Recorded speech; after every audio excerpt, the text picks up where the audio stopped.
everyone, and welcome to the Social Liability Podcast, a podcast where we discuss those folks in our lives that violate the social contracts that we all agree to live by. I am your host, The Raspberries, with my co host, The Buck, bringing you new and interesting stories from the far reaches of the internet. Buck, we have some stories today that most of which you've sent me again this week, and I don't think you realized it, but you kind of had a theme going here. And these are, in most circumstances, are ones where criminals decide to call the cops on themselves.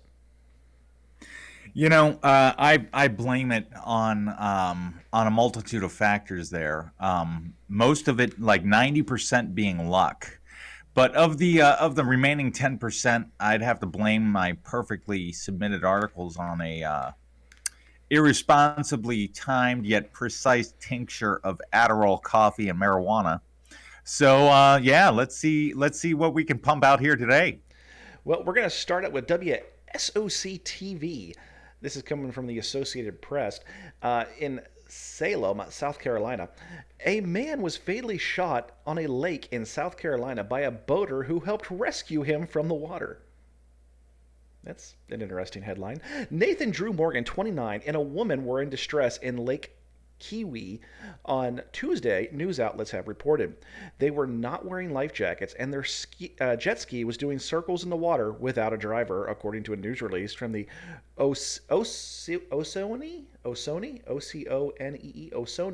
County Sheriff's Office. Another man and a woman. Oconee. Oconee? Okay, let's go with that. Yeah. Another man and a woman on a pontoon boat drove over to help get the pair out of the lake.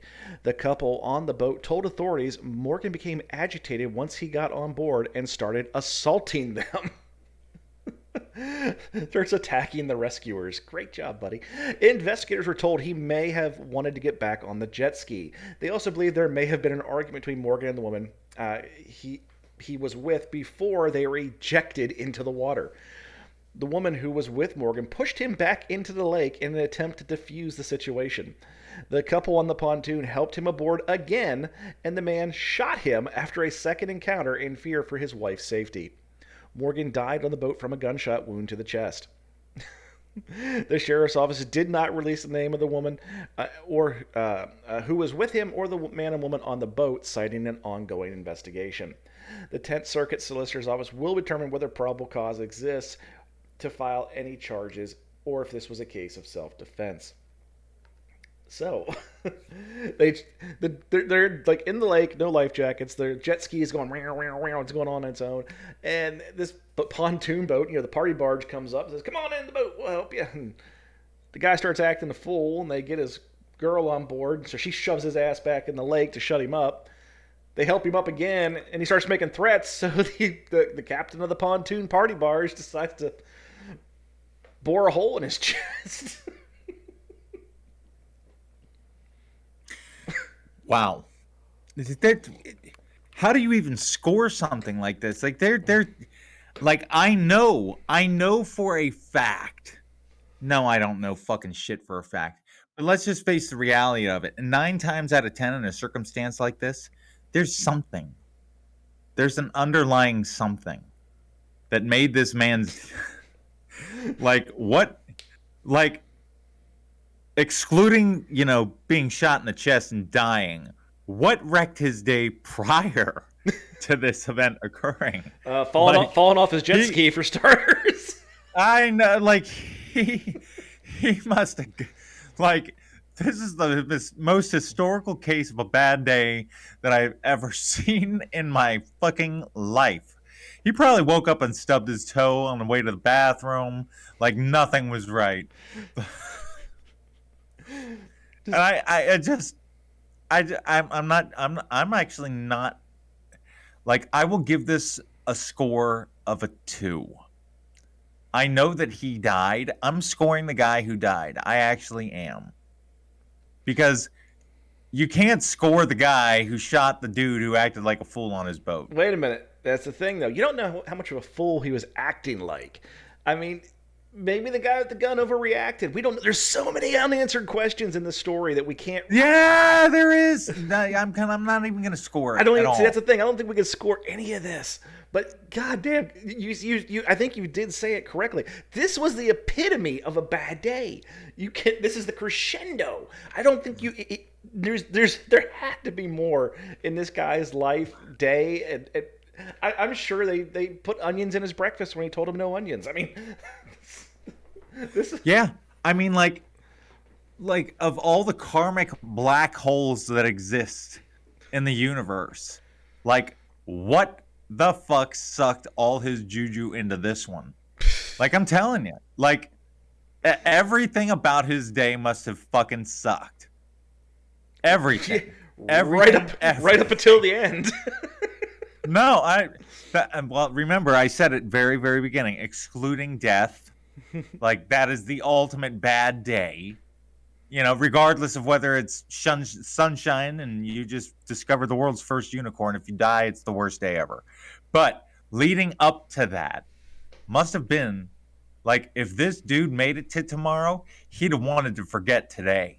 Like that's how bad it was. What the? Yeah. Either way, man. What if we've covered a lot here, man? This is our first fluke that I can recollect. Like this just really like everything thrown in the shit furnace. Either way, let's move along. This next story comes from knoe.com. KNOE News 8. Alleged drug dealer's home is burglarized moments after arrest. I'm not even going to try to pronounce this one. Tangipohoa. I have no idea. It's a parish in Louisiana, so we're just going to keep referring to it as Louisiana from here on out. Yeah, I stopped paying attention to the pronunciation after you said the letter T. Yeah. So I'm no help on that one either. We'll just refer to it as Louisiana. Correct. 9 people are behind bars after deputies arrested a woman on drug charges whose home was burglarized moments later. According to the parish sheriff's office, the ordeal began when deputies served a warrant on Ann Nuccio, 45, at a home on Holland Road in the parish. While speaking to a man at the front door, deputies noticed Nuccio exiting from the rear of the house. She was taken into custody, and deputies found drugs and paraphernalia throughout the home. A short time later, deputies received a tip that several people had shown up and were actively burglarizing the home. 3 subjects forced their way into the home and were taking items from inside, according to the TPSO. All 3 were allegedly in possession of drugs and taken into custody. In total, the following people were arrested, and it has 1, 2, 3, 4, 5, 6, 7, 8, 9 people from this. They had the drug deal, and then they had 9. They had like 6 more people show up. You're not sparing. No, you don't get to spare anybody, Shame. I would like you to recite the names and the ages of the suspects that were arrested in this fuck up. Yeah, because you know how I love pronouncing names. Anna Nuccio, 45, Stephen Terry, 50, Joseph Foy, 33, Zachary Heaton, 30, Megan Meadows, 32, Chris Shirley, 29, Michael Weldon, 22, Scott Binger, 51, and Christina D'Angelo, 45.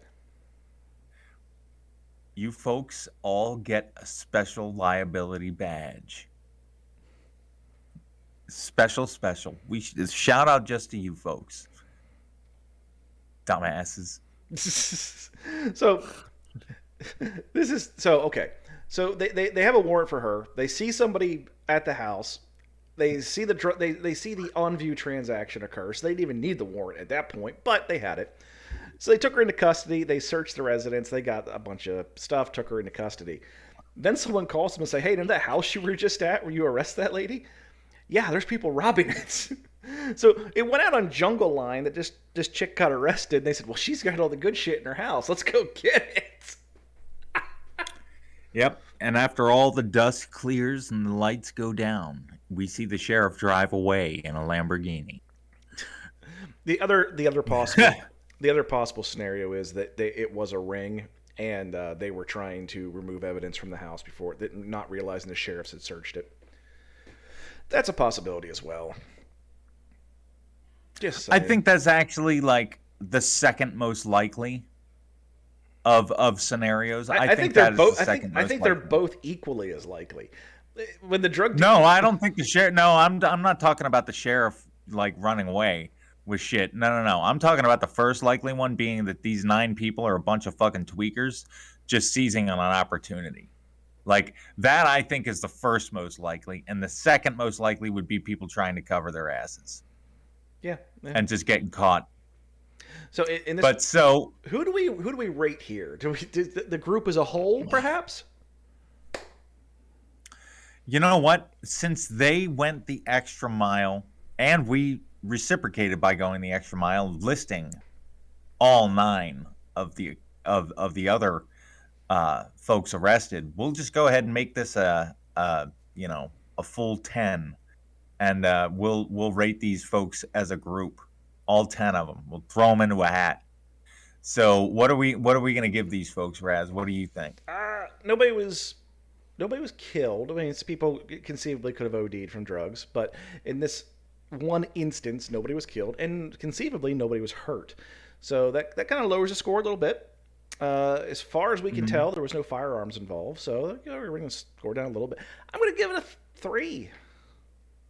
I was thinking right in that same margin, man. Yep, I think a 3 is a very respectable, liability score to give this troop of 10, I mean, and we can just. it doesn't meet the criteria for the 4s and the 5s that we like to give, but at the same time, drugs are bad, and we don't want drugs in the street, and drugs do horrible things to people and families. So I can't justify bringing the score any lower, but I can't really push it any higher either. That's kind of my thinking. I'm right in line with there. I just, yeah, we'll jive with that.